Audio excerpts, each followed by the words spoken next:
잘 후회하며 사는 인생. 새로운 시리즈 말씀으로 이제 두 주째 말씀을 전하는데요. 지난주에 말씀드렸던 것처럼 후회를 잘 해야 된다. 그런 의미를 가지고 말씀을 좀 전하려고 하는데, 두 번째로 오늘 마음을 지키며 살아가기 하는 제목으로 말씀을 좀 전하려고 합니다. 시간 안에서 사는 법이란 책에서 제임스 K. 스미스라는 분이 이런 이야기를 합니다. 젊은 시절에는 가을이 시작되는 것을 슬퍼하지 않았던 이유. 혹시 여러분 가을이 돼서 슬퍼지셨어요? 지금 슬퍼지십니까? 그럼 조금 나이가 있다는 거고, 젊은 시절에는 가을이 시작돼도 슬퍼지지 않았대요. 그 이유가 뭐냐면 아마도 내가 더 젊고 아직 인생이 많이 남아 있었기 때문일 것이다. 그때는 내가 진짜 삶, 내가 스스로 선택하고 내가 원하는 대로 살아갈 삶이 나에게 찾아오기까지 너무 오래 걸린다는 걱정밖에 없었다. 이렇게 인생을 전체적으로 조명하기보다는 조급한 마음이 많았었죠. 이제는 나에게 주어진 매일이 앞으로 내 삶의 어느 날보다 진짜라는 것을 안다. 이제는 아무것도 우리에게 보장되어 있지 않으며 우리가 살 날이 항상 줄어들고 있다는 것을 안다. 늘 언제나 줄어들고 있다는 것을. 우리가 이제 점점 또 나이가 들면서 살아온 날보다 또 살아갈 날들이 점점 한 날씩 줄어든다는 감각들을 가지게 되죠. 그래서 우리가 어떻게 하면 이런 유한한 인생 가운데 지혜롭게 살 수 있을까? 그걸 좀 배우면 좋겠는데요. 이런 유한성, 우리가 죽을 수밖에 없는 존재라는 것을 직면했을 때 죽음이 물었다. 소중한 것을 지키고 있느냐라는 책에서는 이런 표현을 합니다. 가장 큰 고통이 뭐냐 하면 과거를 돌아보는 것이다. 임박한 죽음에 대한 인식은 그동안 살아온 삶을 돌아보며 자신이 했던 선택들에 대해 다시 생각해 보도록 만든다. 이 가을이 되면 또 지난 시절 이렇게 한번 추억해 보는 것들이 많이 있기도 한 것 같습니다.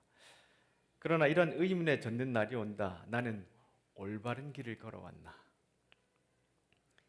유한성에 직면했을 때, 내가 죽을 수밖에 없다는 존재라는 것을 알았을 때 처음 자신에게 던지는 질문은 이렇게 되지 않았을 수도 있을까?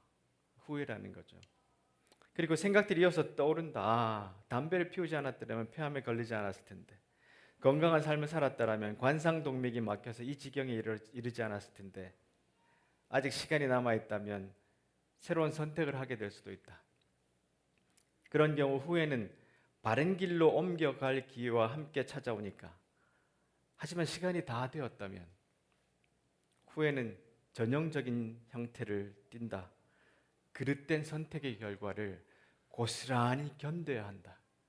더 이상 이제 그 선택의 결과를 바꿀 수 없는 그 나이대가 오면 그 결과를 내가 고스란히 받아들이고 겪어야 돼요. 당신은 그 선택, 지금은 그릇된 선택이었다고 여기는 것을 할 때 잘못된 길로 들어서고 있음을 알지 못했다는 사실을 잊고 있을 수도 있다. 내가 그 선택을 할 때 내가 이게 잘못되었었는데 이제 지금 돌아와 보니까 그것도 내가 잊어버린 그런 시간이 되었다는 것이죠. 자, 여기에 가장 적합한 인물이 누구냐면 오늘 우리가 말씀 읽은 모세입니다. 모세가 이제 신명기라는 것은 이제 출애굽하고 난 다음에 40년 동안 광야 생활을 끝나고 약속된 가나안 땅으로 들어가기 직전에 다시 한번 하나님께서 출애굽할 때 가르쳐 주셨던 그 율법을 이제 새로운 세대거든요. 원래 출애굽했던 세대들은 광야에서 40년 동안 거의 다 죽었고요. 새로운 세대가 태어났는데 그들에게 자 이제 가나안 땅으로 들어갈 거야. 그리고 하나님께서 너희들에게 원래 알려주셨던 말씀은 이거야. 그래서 새로운 신자, 가르칠 명자 이렇게 신명기 우리 이렇게 또 하기도 하지만 이제 원래 영어로는 듀러란덤이라고 해서 두 번째 법. 그래서 다시 한번 그 법을 가르쳐 준다. 이래서 신명기예요. 그래서 이 신명기에서 이제 말씀을 이제 가르치기 전에 자기의 속 이야기를 합니다. 나는 가나안 땅에 들어가지 못하고 여기서 죽어. 근데 어떤 일이 있었나 하면 내가 제발 좀 하나님 나도 저 아름다운 가나안 땅에 좀 들어가도록 허락해 주십시오라고 기도했는데 하나님이 말씀하시기를 No, 이걸로 만족해야 돼. 더 이상 말하지 마. 이렇게 말씀하셨어요. 그 연유가 뭐냐면 하나님께서 화가 나셨었던 거예요. 너희들에게. 근데 여기서 자세한 상황들을 우리가 뭐 교회를 오래 다니신 분들은 아시지만 여기 이 본문에서는 잘 드러나고 있지는 않습니다. 그러니까 제가 그 이야기는 좀 뒤에서 전해드리려고 하는데 이제 그림이 좀 여러 그림들이 많이 나와 있는데요. 이제 광야에서 이 사막을 계속해서 여정을 가지고 돌아다녀야 되니까 부족한 게 참 많았어요. 출애굽할 때 인원이 60만 명 이렇게 기록되어 있습니다. 근데 그 60만 명은 어린 남자 20세 이상만 카운팅한 거예요. 그러니까 200만 명이 넘는 사람들이에요. 그 수많은 사람들을 데리고 40년을 운행한다는 것은 정말 놀라운 경영 지식이나 정치적인 능력 있지 않으면 힘든 거죠. 그래서 모세는 그렇게 뛰어난 사람이었어요. 가끔씩 물이 부족할 때 백성들은 계속해서 원망했어요. 우리가 거기 있었을 때 물을 시커 먹었는데 마셨는데 지금 목이 말라 죽겠다. 막 이렇게 하니까 참 모세도 화가 많이 났어요. 그렇죠? 아주 그런 일을 당하니까. 그래서 이제 이 돌을 내려치는 장면이 나옵니다. 원래는 하나님께서 이 돌에게 물을 내라라고 말을 하면 물을 낼 것이라고 했는데 모세가 그 돌을 지팡이로 쳐버렸어요. 근데 그게 무슨 대수냐, 그렇죠? 이렇게 고생한 모세가 이 바위에게 물을 내라라고 하지 않고 나와 하라고 쳤는데 그 전에 친 장면이 또 나와요. 왜 이 장면 때문에 하나님 그렇게 모세를 가나안에 못 들어가게 하셨을까? 또 마지막에 모세가 이렇게 간절히 원하는데 모세가 어떤 사람이었나 하면요. 미리암과 아론 이제 누나와 형이죠.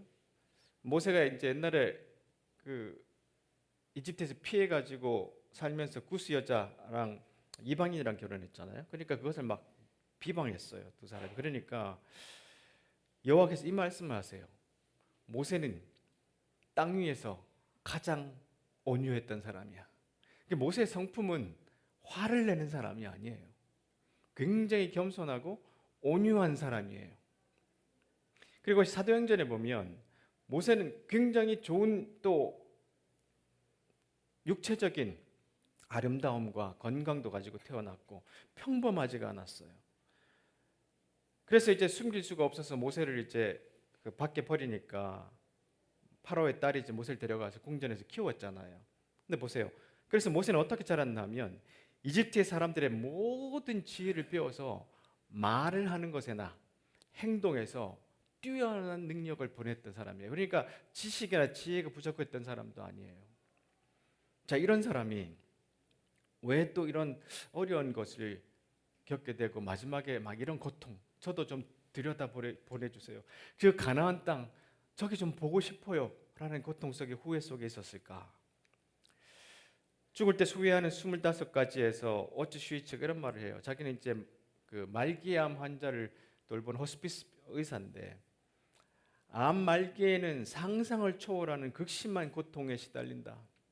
환자를 가장 힘들게 하는 것이 바로 이 고통이다. 따라서 고통을 조금이라도 줄일 수 있도록 약을 처방하거나 그 외 여러 방법으로 치료하는 것이 내가 하는 일이다. 이를테면 고통 감소 전문가라고 할 수 있다. 그러나 신체의 고통은 어느 정도 줄여줄 수 있지만 마음에서 오는 아픔은 달래기 어렵다. 심각한 마음의 고통을 호소하는 환자를 만나면 마땅한 처방전을 찾지 못해 속만 태운다. 내 힘으로는 어찌할 수 없는 도저히 해결할 수 없는 문제를 환자가 고백할 때면 어떻게 해야 할지 난감하기만 하다. 그저 벌거벗은 한 명의 인간으로서 마주 앉아 환자의 이야기를 묵묵히 들어주는 수밖에. 지금 이 고통의 모세 이야기를 우리가 좀 들어줘야 되는 시간이에요. 참 많은 큰 고통이 있었으리란 짐작은 되지만 우리가 정확하게 좀 잘 알 수는 없습니다. 하지만 40년의 그 힘든 고난과 어려움을 다 극복하고 이제 저 강만 건너면 들어가는데 못 들어가니까 얼마나 큰 고통이 있었겠어요. 그래서 우리가 모세 이야기를 좀 들어보는데, 자 보세요. 이제 세월이 이제 흘러가지고 모세가 어른이 됐습니다. 한 40세가 됐어요. 그래서 이제 그 마음속에 나는 히브리인이라는 정체성이 좀 있었어요. 그래서 자기 이제 형제들을 찾아갔는데, 사람들을 찾아갔는데 그들이 너무 힘들게 일하는 거예요. 피라미드를 짓고 뭐 여러 이제 아주 힘든 노동에 시달렸는데, 또 막 그 벽돌 제대로 못 쌓으면 막 이제 채찍으로 때리고 이러니까 막 속에 분노가 좀 일어났어요. 그래서 주변을 살핀 다음에 보는 사람이 없으니까 아마 감시하고 이런 히브리인을 때리는 이집트인을 죽여버렸어요. 그리고 모래에 파묻었어요. 다음 날 또 이제 나가서 보니까 이제 히브리 사람 둘이 싸우고 있는 거예요. 그걸 이제 죽여서 막 말리려고 그러니까 이 사람들이 누가 당신을 우리의 지도자와 재판장으로 세웠냐고, 너 우리도 죽일 거냐고. 그러니까 이게 모세가 큰일 났잖아요. 이 소문이 퍼질 것이니까. 그래서 파라오에게 귀에 들어갔어요. 그러니까 파라오가 모세를 죽이려고 그러니까 이제 도망을 가게 됐죠. 이 모세가 이렇게 이제 사람을 때려 죽이는 이런 일을 했어요. 아주 겸손하고 온유했던 사람이.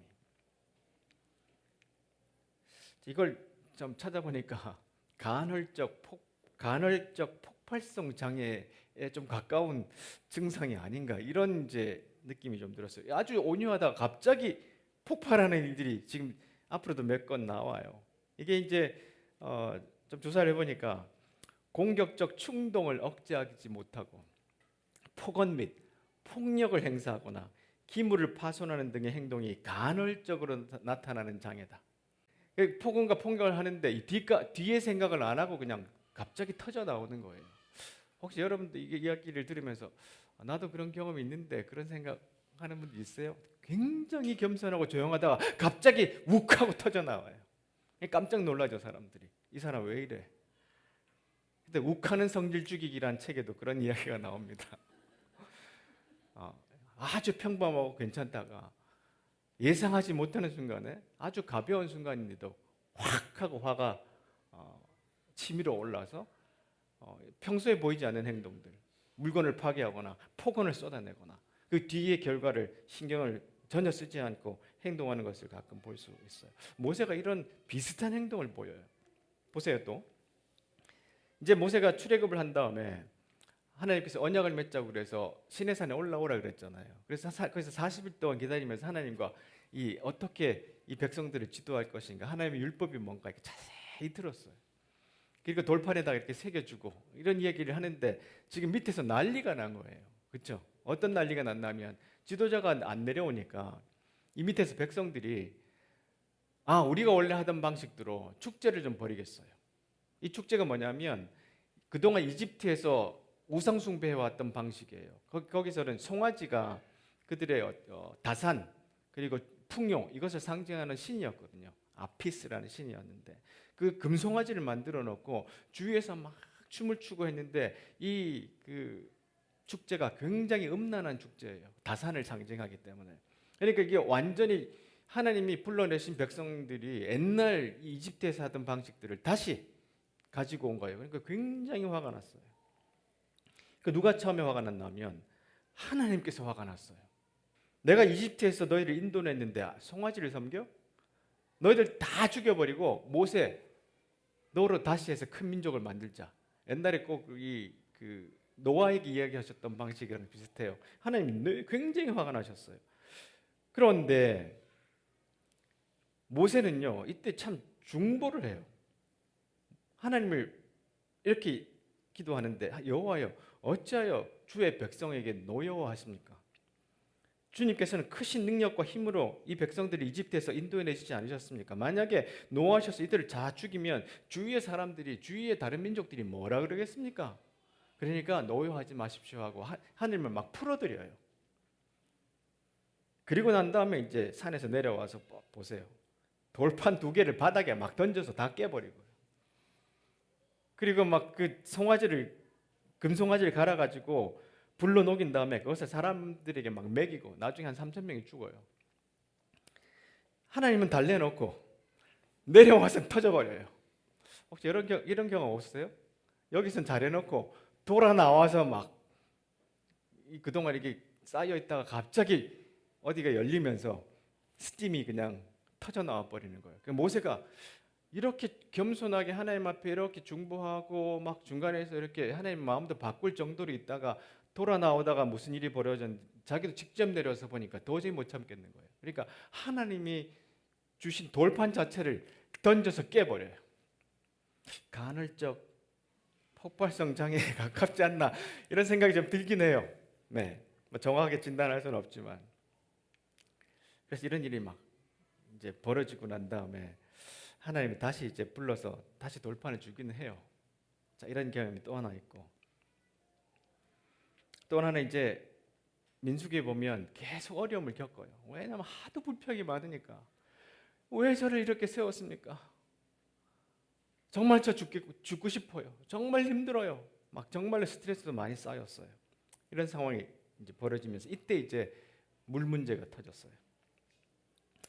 백성들이 물이 없다고 계속 막 불평을 하고 그러니까 이제 모세가 쳤는데 얼마나 세게 쳤는지 돌이 이렇게 됐대요.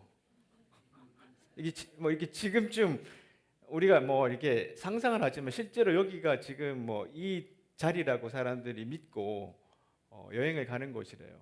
실제로 이 모세가 친. 그러니까 제가 보니까 이 돌 사이즈가 굉장히 커요. 근데 얼마나 화가 났으면 저걸 저렇게 쪼갤 정도로 세게 쳤을까? 근데 원래는 치면 안 됐어요. 그냥 말을 했어야 돼요. 돌판 깨는 장면. 뭐 이런 장면들이 계속해서 나옵니다. 자, 그래서 우리가 오늘 이 모세의 모습들을 통해 좀 배울 것이 우리가 찬양했던 것처럼 우리 주님보다 좀 앞서지 말아야 돼요. 하나님보다 좀 앞서지 말아야 돼요. 보세요. 내가 40살이 돼가지고 내가 다 배우고 지식이 막 굉장히 커지고 힘도 세졌잖아요. 내가 히브리인들을 사랑하는 마음이 생겼잖아요. 그래서 내 백성들을 좀 구원해 보려고 나왔다가 사고를 크게 칩니다. 그리고 40년 동안 도망을 갔잖아요. 하나님이 40년 동안 훈련을 시키셨어요. 그리고 난 다음에 하나님이 이제 이 때가 되니까 모세에게 나타나셨어요. 어디에서 나타나셨냐면 이렇게 떨기나무에서 나타나시잖아요. 사막에서 양을 치고 있는데 저 멀리서 조그만 이제 부시 같은 그런 나무예요. 거기서 불이 활활 타는데 사그라들지 않고 계속 불이 타요. 이제 그 앞에 가보니까 하나님이 말씀을 하시는 거예요. 자, 내 백성이 지금 고통받고 있다. 네가 가야 할 때야. 이게 하나님이 사실은 이 40년을 계속 훈련시켜가지고 하나님의 때에 맞게 모세를 훈련시키는데 모세는 그 40년 전에 자기 스스로 앞서 행했던 거죠. 이게 내가 뭐 좀 할 수 있었던 것 같아요. 근데 하나님의 때는 사람이 생각하는 때와 좀 달라요. 그래서 40년을 기다리고 난 다음에 자 모세야 이리 와라. 그리고 이 떨기나무를 보여주시면서 이것은 거룩한 곳이야. 신발을 벗어. 자 이제 출발할 시간이야. 라고 하나님께서 이 순간을 또 알려주셨던 거죠. 그러니까 우리가 보통 생각할 때 내가 내 때라고 생각하고 행동하면서 안 되면 화가 납니다. 조급해져요. 나는 분명히 좋은 의도였잖아요. 내 히브리 백성들, 형제들을 구원해 보고 싶은 좋은 의도였지만 하나님의 때가 아니고 준비가 안 된 시간이었어요. 그러니까 자기의 성정이 나와서 사람을 때려 죽여야 되는 이런 상황에 처하게 되는 거예요. 그래서 하나님의 때가 언제인지를 구별하는 것, 그 떨기나무를 기다리는 인내심이 우리에게 필요한데 이것을 사실 하나님이 이스라엘 백성과 모세를 평생 훈련시킨 거예요. 출애굽하고 난 다음에 어떻게 이들을 인도하셨나 보면 구름 기둥과 불 기둥으로 이들을 사막에서 인도하셨다 그러잖아요. 근데 이건 원래 하나예요. 낮에는 이렇게 구름 기둥처럼 이렇게 앞으로 가면서 뜨거운 태양을 보호해주고 이렇게 인도하다가 밤에는 사막이 또 온도가 내려가잖아요. 그럼 구름 기둥이 빨갛게 따뜻하게 그들을 이렇게 좀 보호해주는 그런 역할을 하면서 계속 40년의 길을 인도해 주셨어요. 근데 보시면 구름이 떠서 가면 텐트 다 걷어서 쫓아가고 구름이 멈추면 텐트 치고 거기서 다시 살게 되는 거예요. 몇 달이 되어도.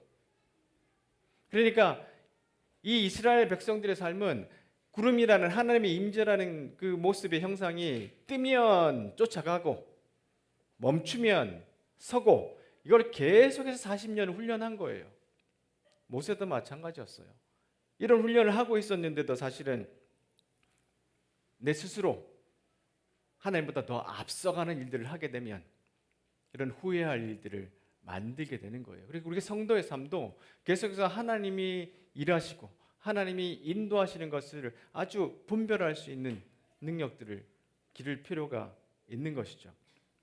두 번째로는 감정에 휘말리기 전에 멈추고 생각해야 돼요. 아까 읽었던 것처럼 이 민수기에 보면 모세가 엄청난 스트레스를 갖고 있었어요.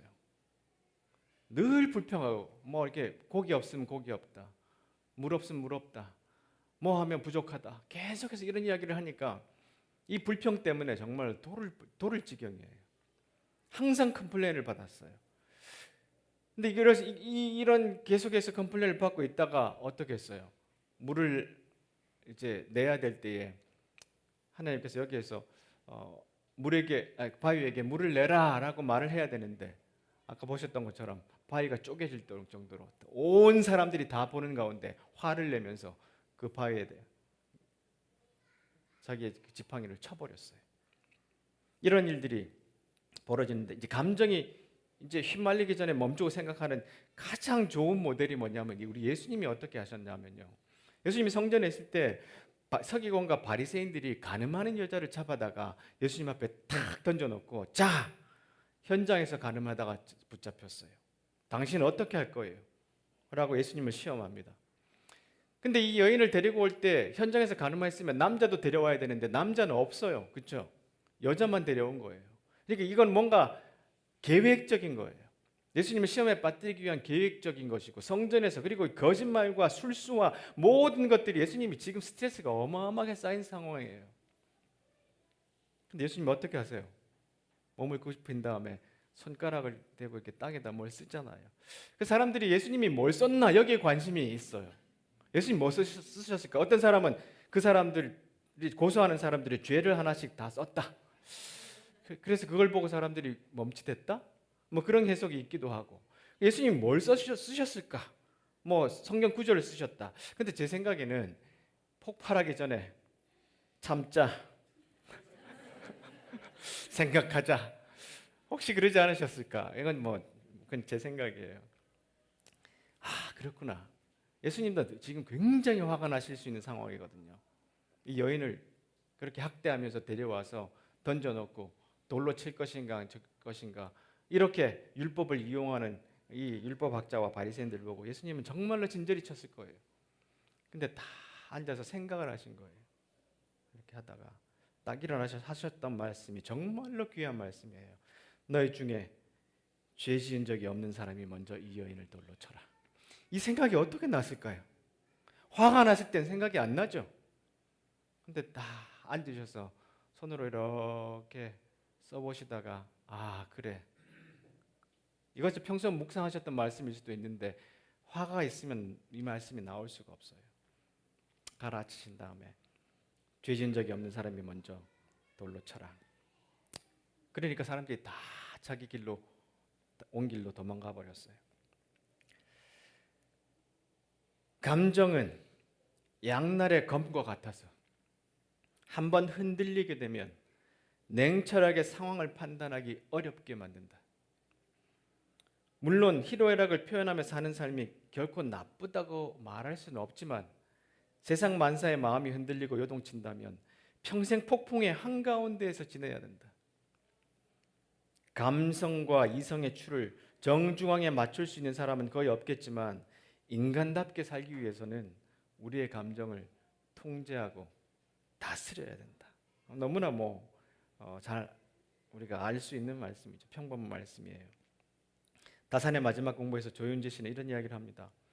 분노를 자제하지 못했을 때 다른 사람에게 피해를 주게 되고 그로 인해 생길 수 있는 문제들을 생각하라. 이렇게 앉아서 혹시나 내가 분노를 터뜨리면 내가 이 바위를 쳐버리면 그 다음에 어떤 일이 벌어질까를 생각하는 그런 좀 근육을 키워라. 분노는 단순히 성이 난다는 상태가 아니라 상당히 복잡한 감정이다. 그렇죠? 미워하는 마음, 좋아하는 마음, 싫은 마음, 미안한 마음, 당황스러움, 불안함, 피로함 등이 섞여 화로 표출되는 경우가 많다. 감정이란 대부분의 사람과의 관계 내에서 생겨나기 때문이다. 그래서 많은 경우 사람에 대한 감정은 한 가지로 자르듯 정의하기 어렵고 자기 스스로도 모르는 감정일 때가 많다. 내 마음 나도 몰라인 것이다. 그러니까 이런 감정, 폭발하는 감정들이 아주 복잡한 데서 나오는 겁니다. 자기 스스로도 모르는 감정에 당황해서 곧바로 반응하게 되면 분노가 통제하기 어려운 지경에까지 이르게 된다. 좋은 감정이 다른 좋은 감정을 부르듯이 나쁜 감정 역시 더 나쁜 감정을 불러들인다. 이때는 잠시 앉아서 땅에 손가락으로 뭘 쓰듯이 예수님처럼 스스로 마음을 잔잔히 바라볼 수 있어야 된다. 그런 간극을 가지는 것이 참 중요한데 절제 수업이라는 책에서는 이런 이야기합니다. 우리는 모든 자극과 반응, 모든 정보와 결정 사이에 공간이 있다는 것을 알아야 된다. 내가 이 분노를 표출하기 전에, 내가 결정하기 전에 이 사이가 너무나 좁아서 바로 반응하는 것이 아니라 그 사이에 쪼그려 앉아서 땅에 글 쓸 시간이 존재한다는 걸 알고 있어야 된다는 거예요. 그것은 작은 틈이지만 우리 철학을, 이 사람은 철학이라고 이야기했죠. 우리는 말씀을, 은혜를 집어넣을 수 있는 충분한 공간이다. 예수님을 따라할 수 있는 충분한 공간이다. 그 공간을 사용할 것인가, 사고하고 검토하고 더 많은 정보를 기다리는데 그 공간을 사용할 것인가, 아주 작은 틈이지만 바로 폭발해버리지 않고 그 사이에 작은 공간 안에 쪼그려 앉아서 말씀을 한번 묵상해 보거나 예수님을 생각하고 성찰해 본다 그러면 그 주어진 자극에 바로 반응하지 않을 수 있다는 거예요. 그리고 또 하나, 지도자는 충동에 따라 결정을 내려서는 안 된다. 여기서 지도자라는 것은 다양한 형태, 회사의 대표일 수도 있고 아니면 여러분들이 어떤 직위의 어떤 인도하는 프로젝트 리더일 수도 있고요. 목사일 수도 있고.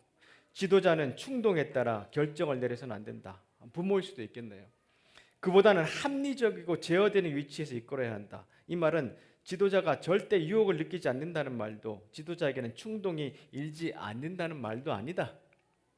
충동을 검증하거나 이 이성에 비춰 검토하기 전에는 충동에 따라 움직이지 않을 만큼은 절제한다는 말이다. 그러니까 바로 반응하지 말라는 거예요. 그 바위를 보고 바로 때려버리지 말라는 거예요. 멈춰서 그 작은 틈의 공간이라도 한 번 더 생각해 볼 수 있어야 된다는 것이죠. 자, 세 번째로는 원래 이 하나님이 우리를 불러내신 목적이 뭐였는지를 한번 생각해 보는 거예요. 보세요. 신명기에 보시면 여호와께서 이런 말씀하세요. 너는 못 들어와. 그렇지만 생각해 봐. 너의 목적은 뭐냐면 네가 가나안에 들어가는 게 아니라 너의 백성이 들어가는 거야. 그게 원래 목적이었어. 물론 나도 들어가면 좋겠죠. 근데 들어갔다가 또 분노가 터질 수 있으니까. 근데 여러 가지 하나님이 고려를 하셨던 것 같아요.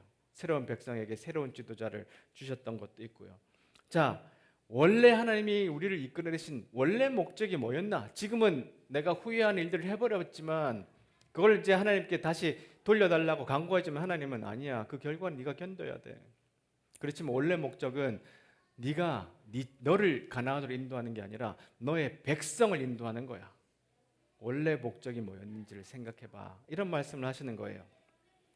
시간 안에서 사는 법에서 이런 이야기를 합니다. 우리의 유한성, 곧 신성의 결연은 분노하거나 슬퍼해야 할 무언가가 아니다. 우리가 이제 죽어가잖아요. 우리가 한계가 많잖아요. 이것은 그냥 분노하거나 슬퍼해야 될 것이 아니라 우리가 전체를 볼 수 없다는 사실에 또한 절망할 필요는 없다. 모세가 전체를 다 볼 수 없었잖아요. 그 순간에.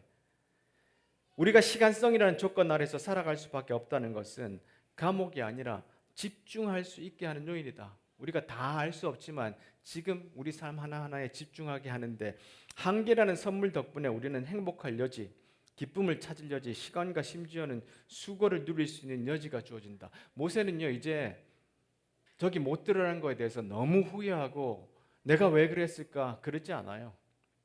나는 원래 한계가 많은 존재였고 많은 그런 수고들을 했잖아요. 그러니까 하나님이 사실 모세에게 뭐라고 말씀하시냐면 너 충분히 잘했어. 너가 한 일에 대해서 다 잘못했다는 것, 그렇게 후회할 필요 없어. 너는 모든 걸 잘했어. 그렇지만 이런 일들 때문에 선택한 결정은 네가 견뎌야 돼. 그렇지만 네가 한 일에 대해서 후회하지 마. 이끌어온 수많은 잘한 일에 대해서 후회하지 말라고 이야기해요. 수고는 참 많이 했어. 후회 재발견에서도 이런 이야기합니다. 자기 연민은 우리가 실수하거나 실패할 때 비슷한 공경에 처한 친구나 가족, 심지어 낯선 사람을 대할 때보다 자신에게 더 가혹하게 대한다. 그러니까 이 말씀을 듣고 이 모세는 자기를 되게 힘들게 할 수도 있었을 거예요. 그렇죠? 내가 그때 왜 그랬을까? 그때 그것만 참았으면 그 자기 연민이 있을 수 있는데요. 근데 그것이 역효과를 낳아요.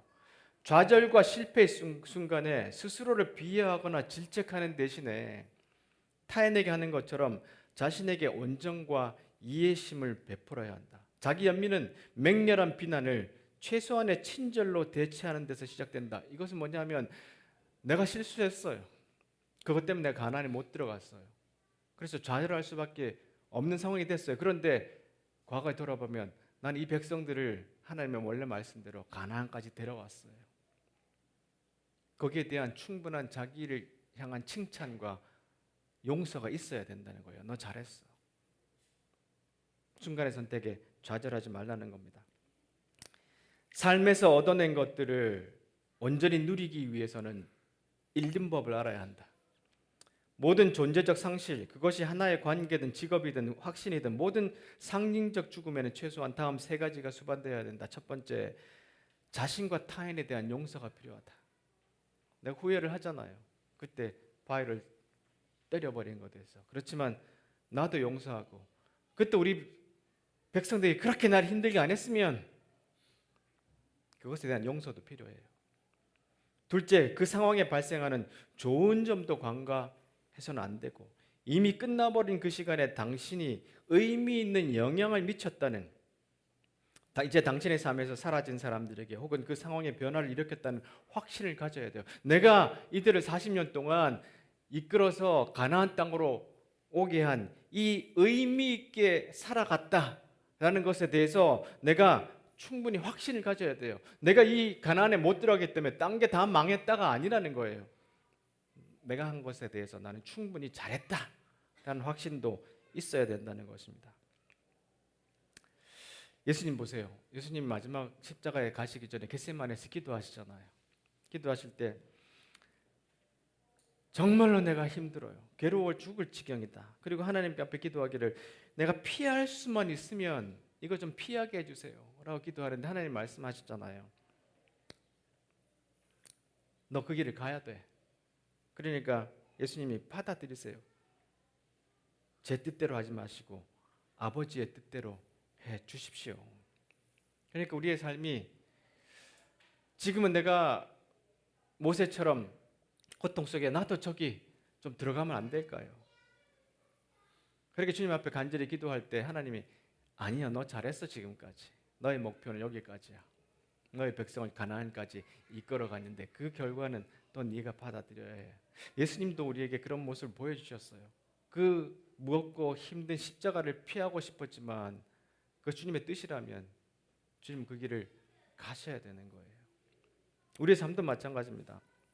우리가 후회할 수 있는 결정들을 과거에 할 수 있어요. 그리고 그 결과 때문에 그 길을 갈 수 있죠. 물론 이제 예수님이 후회할 수 있던 결과는 아니지만 예수 하나님이 정해놓으신 그 목표, 원래 목표가 뭐였는지를 한번 돌아보고 기억해낸다면 내가 그러지 말았을 걸 하는 마음에서 조금 더 벗어날 수 있다는 겁니다. 말씀을 정리하겠습니다. 모세의 삶을 통해서 우리가 간헐적으로 폭발하는 분노의 상황들을 살펴봤어요.